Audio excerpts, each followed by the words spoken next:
मजहब की बुनियाद पर हमले सबसे ज्यादा निशाना मुसलमान बने। बरतानवी रिपोर्ट में होश शुबा इंकशाफात।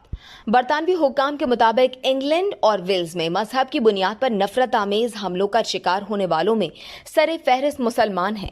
होम ऑफिस की जानिब से जारी आदाद शुमार के मुताबिक साल 2021 के मुकाबले में जनवरी से सितंबर 2022 तक मजहब की बुनियाद पर हमलों की तादाद में 26% इजाफा रिकॉर्ड किया गया, जो 1,55,441 बनते हैं। रिपोर्ट के मुताबिक मजहबी नफरत से मुतालिक 8,307 रजिस्टर्ड जराइम हुए, जिनमें 42% मुसलमानों और 23% यहूदियों को निशाना बनाया गया।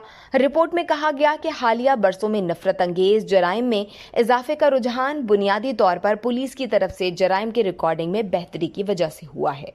रिपोर्ट में मजीद कहा गया कि इससे कबल 2016 में यूरोपीय यूनियन के रेफरेंडम जैसे फिरका वाराना और अलमनाक वाकयात की पैरवी और 2017 में लंदन में होने वाले मोहलिक हमले थे। रिपोर्ट में कहा गया कि 2020 के मौसम गर्मा के दौरान ब्लैक लाइव्स मैटर के मुजाहिरों और इंतहाई दाएं बाजू के जवाबी मुजाहिरों के बाद मजहब की बुनियाद पर नफरत अंगेज जराइम में भी इजाफा हुआ है। इस वीडियो से सिर्फ इतना ही। मजीद जानने के लिए सब्सक्राइब कीजिए डेली जंग यूट्यूब चैनल और लाइक कीजिए डेली जंग फेसबुक पेज।